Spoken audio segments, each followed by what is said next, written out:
ẹtẹ́tí ẹ gbọ́ gbogbo ẹnikẹ́ni tó Olúwa bá tẹ́ńbẹ́lú tó bá yẹpẹrẹ rẹ̀ tó fi wọ́lẹ̀ kò lè rẹ́ni pọ́nlé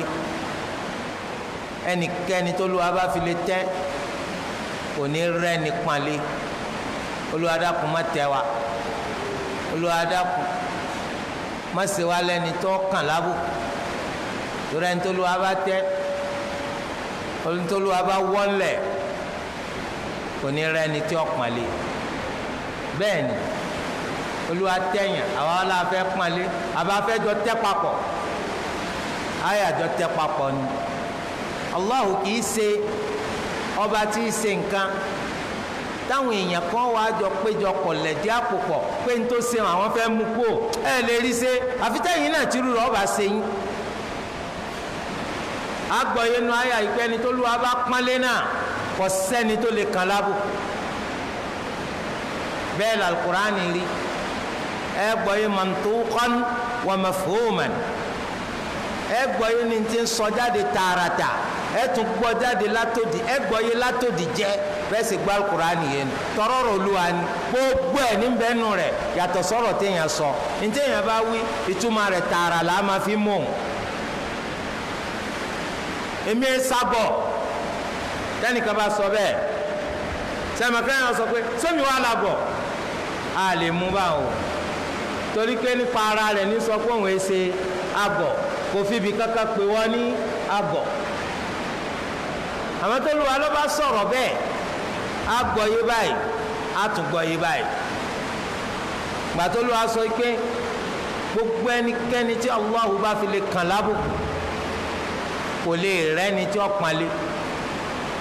àgbọ́yé àyà yẹn oníkẹ́ gbogbo ẹni tó Olúwa bá pọ́nlé náà ńkọ́ kò sẹ́ni tó lè kàn lábùkù ó tó bẹ́ẹ̀ àfi tí wọ́n bá fẹ́ tẹ́ lókù torí ẹni àwọn náà ti sáláì máa rí léyìí nínú ìgbésí ayé wa pọ̀lọpọ̀ lẹni tó Olúwa ti kàn lábùkù táwa ń gbìyànjú pé a fẹ́ gbé àbùkù kúrò fún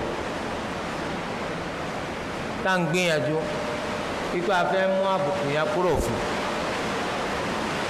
àlá tí ò ní lè sẹ́ni ọ̀pọ̀ ẹ̀mẹ́yẹ lÓlúwa pọ́nlé táwa ń wọ́nà láti tàbùkù rẹ̀ àlá tí ò lè sẹ́ni ẹnikẹ́ni tó Olúwa bá pọ́nlé ọ̀nà àti kan lábùkù kò sí lọ́dọ̀ yín tí ẹ lè rí kan lábùkù rárá ni lè rí kan lábùkù rárá tó inna Allaha yaf'alu ma yasha ntọ́ba wo Allah ọ̀nà ni máa ṣe o ntọ́ba wo Allah ọ̀nà ni máa ṣe onìkan láṣẹ yóò wù èèyàn kan ò sí tó lè jẹ́ àṣẹ yóò wù oríkìun ó ju agbára èèyàn lọ ẹ rí i pé wọ́n lè máa sọ̀rọ̀ ẹnìkan wọ́n mọ̀ kí ẹ lágbájá àṣẹ yóò wù mọ́ ni a lè débẹ̀ ó tún lóun ọ̀gbà mọ́ àṣìṣọ ọ̀rọ̀ ni nítorí pé ìwọ lágbára láti máa ṣe ńtọ́ bá wù ọ́ Olúwa ẹlẹ́dàá wa nìkan láṣẹ yóò wù ó ròyìn ara rẹ̀ ó ní inna Allaha yaf'alu ma yasha ńtọ́ bá wù Allah dájúdájú ńlọ máa ń ṣe ó tún ròyìn ara rẹ̀ ń bomi ó ní fa'alun lima yurid tó bá gbà lérò ló máa ń ṣe ẹnìkan ò sí tó lè túláàsì rẹ̀ kò sí Olúwa rẹ̀ tó lè túláàsì Allah ṣe nǹkan kan nítorí bá wọ Allah ọ̀nà ni Allah máa ń ṣe tẹ́lẹ̀ ìbá yé wa ajá yìí pé ọ máa bẹ Allah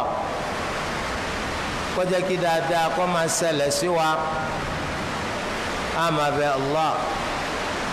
kó má jẹ́ kí àìsísẹ́ yìí tó ṣe tẹ́nìkan rí bá wí nítorí bá wù ní í ṣe torí ẹ̀ ọ̀dọ̀ wa o kájà ni tó ṣe pé a gbà fún Allah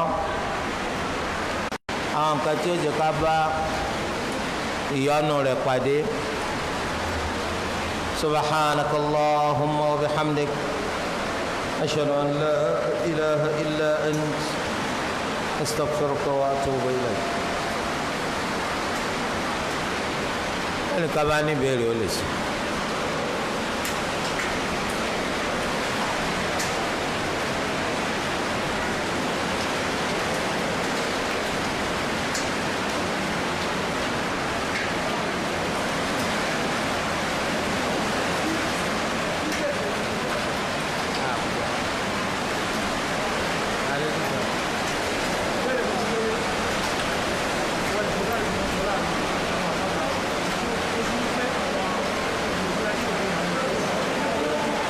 gbogbo wọn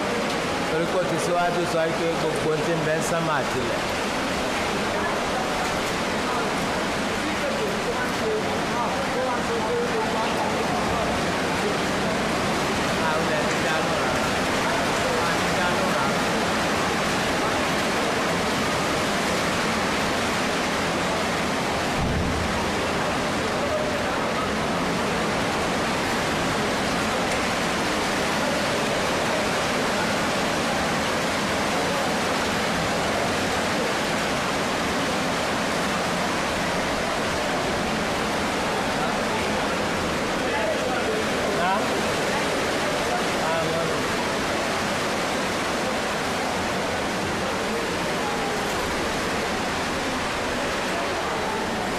Follow me, darling.